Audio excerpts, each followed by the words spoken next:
Listen, hang on. You're out of order. Warren, I want to know who's busting them in. Who's responsible for that, and who can stop them from coming? We have a lot of people here. There is a lot of stores, since all this has happened, have had to put things in place to keep the theft down. I don't feel like I should have to go to Walmart or Kroger's and ask somebody just to get some deodorant out of a cabinet that is now locked. I have to get it out, go pay for it, and finish doing what I'm doing. That's wrong. It has never been that way. And now all of a sudden it is. Who's bringing them in? So I'm asking the question. I've been recognized that we have in place. We have to follow certain rules. If we drive without a license, we're going to jail. yeah. These people are getting a slap on the wrist saying, oh, it's okay. What'd they do to the person that hit the church the other day? Not a damn thing. You know, to be completely honest, it's been kind of weird to me seeing how surprised people are about what's going on in Springfield, Ohio. You would think that this is a problem that just happened overnight, but it's not. This has been going on for years. And well before it was going on in America, it was going on over in the UK and Europe, and it has not been going well over there. It's been a complete disaster. But in all reality, what's happening in Springfield, Ohio, yeah, it's bad, but it's nothing compared to what's been going on in Florida for years. I don't know how many of you all are aware of this, but Florida has a major Haitian population. And I'll be the first to say that some of these people are chill, they're cool. I don't discriminate, against a person because of their skin color or where they're from. I judge a person by how they treat other people. But you see, the Haitians, they have formed the most dangerous gang in all of Florida. You may have heard of them, the Zopound Mafia. Literally the biggest and most dangerous gang in all of Florida. They basically run parts of Florida. And they're the most dangerous gang there is here because they're ruthless. They do not care about anything. And let me say this, Florida, we got plenty of gangs, and we got plenty of gangs that come through here. As these gangs come from other countries like Venezuela and what have you, they come to Florida first before they disperse across America. So, we're subjected to a lot of these different people from a lot of these different gangs and stuff from all over the world. But the Zopounds take the cake. And you see what America does is we go into these war-torn countries like Haiti, where there's a civil war, right? And we start flooding our country with these people, but we're flooding our country with people from both sides. So you just had people who were literally waging war, killing each other in the streets of Haiti. Now you're bringing people from both sides and you're dropping them in Florida. And it's not like they squash the beef and settle their differences when they get to America. No, the same war that they were fighting in Haiti, now they're fighting in the streets of Miami. And these people are given handouts after handout after handout. They're given so much government assistance. They're given so many food stamps. But still, they don't do positive things really for their community. They come in and they turn these areas where they're living into little versions of Haiti. They turn their communities into complete little hellholes. And I don't just say little hellhole as a figure of speech. Literally, one of the communities, one of the neighborhoods, they call Little Hellhole because they know damn good and well how bad things are there, and they've created this environment. Folks, you can go to certain places in Miami, and you would think that $1 million homes would be here. You would think that this would be a perfect place for expensive condos or something along those lines, but no, it's just slums filled with Haitian immigrants that are all part of the Zopound gang that are selling drugs, killing people on the streets, doing God knows what. And this is the type of stuff that I'm surrounded by all the time. But it's just been kind of normalized in parts of Florida. It's like there's no need to have a conversation about it like what we're having in Springfield because they've already basically taken over certain neighborhoods here and certain areas here. And people just go along with it and don't say anything anymore. It's just become normalized. And it's funny because a lot of people, when I start talking about voodoo and stuff like that, they think of it as a big conspiracy. They think of it as something that you only see in movies. But voodoo is a very real thing. In fact, what they call it, they say they're going to go see the woo lady. That's what they call it. They call her the woo lady.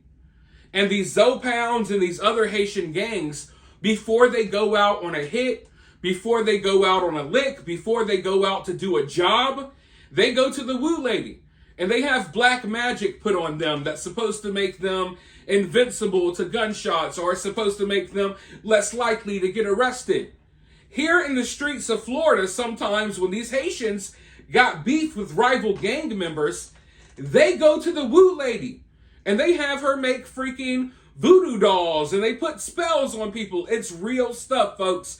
This is happening every day all around me in Florida. But you don't have to take my word for it. I want you all to try to do some homework today. When you're done watching my videos, when you're done doing what you got to do, go right here on YouTube. They have documentaries about the Zopound gang right here on YouTube so you can learn a little bit more about these people. And you see, this is why, because of what I know, because of what I've been subjected to, I've been around the Zopound gang. I've been around people who are in this gang and stuff like that. In Florida, you're around these people 24/7. So that's why I'm so outspoken about what I see happening in Springfield, because Springfield has not seen the worst of it yet. Right now, it's, oh, look, it's a nice Haitian family. They don't know how to drive. They're here for a better life. And right now, you know, you're sympathetic towards things like this. But before you know, once this community gets a real footing in your city or your town, that's when things start going haywire. So right now, they're in the honeymoon period. Yeah, there's bad things already happening. People are already being killed. People are being chased with machetes. Birds are going missing from the park. But right now, this is as good as it's going to get for Springfield. Because once these people get used to their surroundings, once you start pumping in more people, these gangs and these little mafias are going to form. And they're probably already there and laying low. But once they get a footing, once they get used to their surroundings, all hell's going to break loose. And they're definitely going to take over portions of Springfield, just like they've taken over portions of Miami. There's places where you would not want to go. You can turn down one street that looks beautiful, you make the wrong turn, and you feel like you're in the middle of a third world country, because that's what these people do to their communities. And it's not like the Zoes aren't getting plenty of money. They got plenty of money, but they don't use it to better themselves. They don't use it to better their communities at all. And it's just literally, you know, we see these gang wars happening in Florida between rival gangs from Haiti or rival gangs from this other country or that country. And it's like, why did you bring these people over here? You brought these people over here supposedly to escape a war, but all they did is they brought the war with them. A lot of these people aren't coming here for peace, okay? Because if they were, they wouldn't be forming freaking gangs and going to war with each other over problems they had in another country. And that's why I say, folks, a lot of these people aren't coming over here to make their lives better. They're coming here to make your lives worse. But before I go any further, let's go ahead and roll this clip, and then I'll be right back with more. Resident, born and raised here 21 years. Yes, it's true what they say about the Haitians. I don't know if they're eating the cats and dogs, but I do know for a fact they have been spotted with ducks on hand from the park. Not no duck meat you get out the store. They are mauling, killing the ducks. I know that for a fact. We got a homelessness problem because these landlords are scamming and they are charging these Haitians way more money than what houses are worth, and then kicking out the own people that live there to give to the Haitians. That's why I was homeless for a whole year. Not because I was broke, because there's nowhere to live, because these Haitians are taking all of the housing.